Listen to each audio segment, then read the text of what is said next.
What is wrong with people? You know, everywhere I go in the world, people complain about corruption. Why do you think we have corruption? The reason why we have corruption is because that is what democracy facilitates. You see, what would happen if I decided that I want to be a politician and therefore I wanted to be honest and not have a campaign fund where I could now sell influence in official acts and not go to prison? Somehow, I think I wouldn't have any money. And if I wouldn't have any money, I wouldn't be able to win in the election. Therefore, the people who win would only be the corrupt people who want to have campaign funds, take contributions, and sell influence in official acts. Once you have the politicians engaging in all sorts of extortion and crime, you think it stops there? Or do you think maybe it trickles down all the way? Because, I mean, if you're going to have the people at the top committing corruption, you might as well have the people in the middle and the people at the bottom committing corruption too.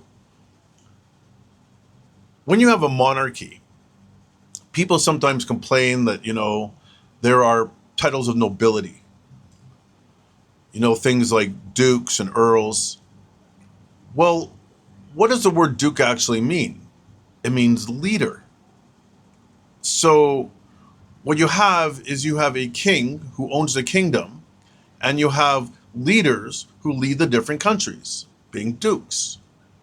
Once you have that, if two dukes decided to end up into a fight, instead of having war, you'd have His Majesty the King remove the dukes, put in new dukes, and end the war. So all the problems that we have in this world can be solved if we change the world from one of a democracy to one of a monarchy. And if people think, well, I don't have a vote in a monarchy.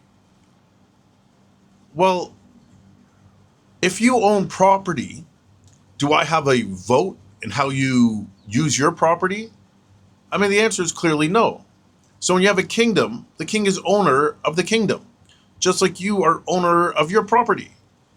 And since the king owns the kingdom, why would you have a vote into how he exercises his property? You think, okay, well, what if we have a bad king? Now, I don't even know what that term means. But what kind of bad king is going to do things to destroy his property? A good king, and not even a good king, any king, would want to take his property and make it flourish, make it grow, right? Increase it. Not only increase it for himself, but he also want to increase it for the next generations.